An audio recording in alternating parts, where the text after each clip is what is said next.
Today, I want to talk to you about a food that's been unfairly dragged through the mud, a food that's been misunderstood, misrepresented, and feared by a lot of people. I'm talking about soy. And I get it. You probably heard the rumors that soy lowers your testosterone, could cause breast cancer, and messes with your hormones. And it's no wonder that you're cautious because for so many years, I used to be like, oh man, it has soy in it. I don't want it. But that was because I was misinformed. A lot of the things that we think we know about soy is based on myths, not facts. So today I want to clear up a lot of the confusion and set the record straight. So let's talk about what soy actually is, why it's so controversial, and why it's actually safe to eat. First things first, where did all this fear about soy come from? It mostly started because soy contains something called phytoestrogens. Phytoestrogens are naturally occurring compounds found in plants. And yes, it has a similar structure to estrogen, but just because something looks similar to estrogen doesn't mean that it's exactly the same. Estrogen is a hormone that our bodies produce. It's responsible for regulating menstrual cycles, influencing your mood, and bone health. But phytoestrogens, on the other hand, are compounds that are mainly found in plants that can bind to the estrogen receptors in our body. But just because they bind to the estrogen receptors in our body doesn't mean that it increases the estrogen levels in our body. It actually helps balance them out. So here's how it works. Phytoestrogens are like the decaf version of estrogen in our body.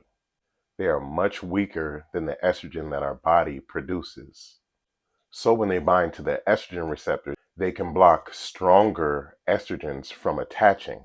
This can actually reduce the overall estrogenic effect in the body.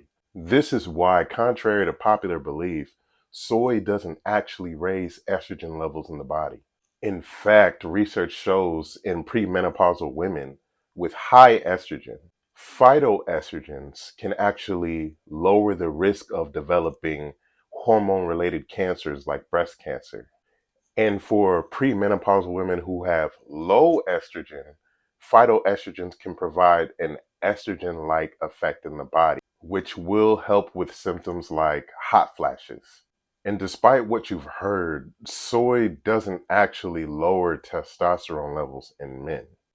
In fact, in countries like Japan and China, where soy is a dietary staple, men don't have lower testosterone. They actually have a lower chance of developing prostate cancer. People in Asia have been eating soy for thousands of years, and they actually have the lowest rate of breast cancer, heart disease, and osteoporosis in the entire world. If soy was really as dangerous as people want to make you believe that it is, wouldn't we see the opposite? But instead, we see a population that lives longer, healthier lives. It's about eating whole, minimally processed soy foods like tofu, tempeh, and edamame.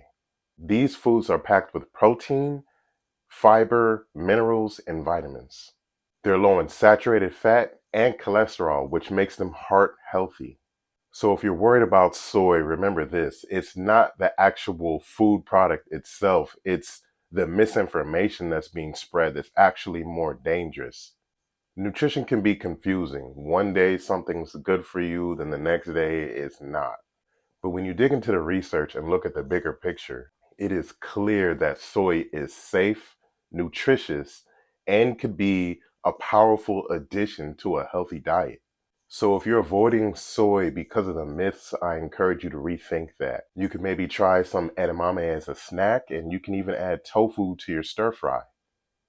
At the end of the day, the goal is to eat a nutritious, balanced diet that makes you feel good.